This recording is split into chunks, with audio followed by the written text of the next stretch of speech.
I call the honourable member for Jagajaga. Thank you, Madam Speaker. My question's to the Prime Minister.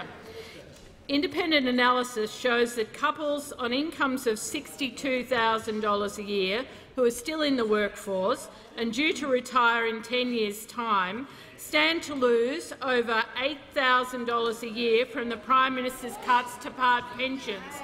Why is the Prime Minister making hard-working Australians in their 50s and 60s pay for the Prime Minister's broken promises? I call the honourable Prime Minister. I call the Minister for Social Services.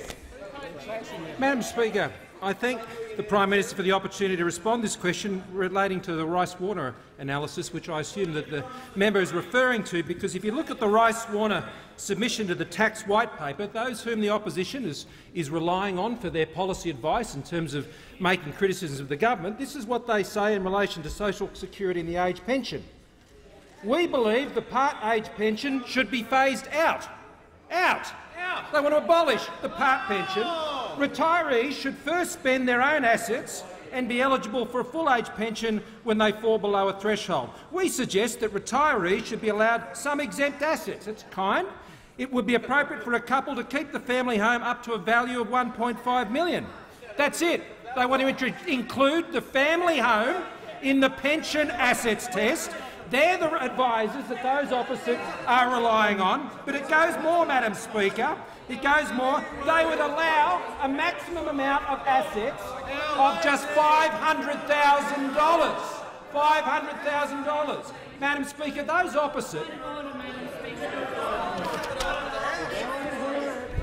The member for Jagajaga, and it had better be a proper point of order. It is a proper point of order, Madam Speaker. Relevance, because what he's saying the member is will not resume relevant her to the question. seat. It is not a proper point of order. The minister has the call. Madam Speaker, thank you. It's very relevant to the policies of those opposite.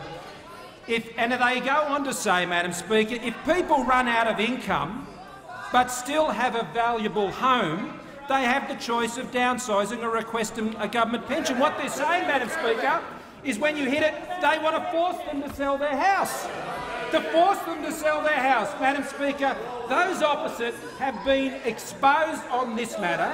They have been exposed on this matter as being political junkies. They are relying on advice from people who are telling them to reduce the amount of assets someone can hold to be on a pension to just $500,000. $500,000 for a couple. Madam Speaker. The policy before that is supported will be supported in the Senate has a threshold of $823,000. Madam Speaker, if they are going to come into this place, then they need to do their homework on policy. But it seems those opposite, when it comes to this issue, are only interested in the politics. And you know what? They're not that very good at that either.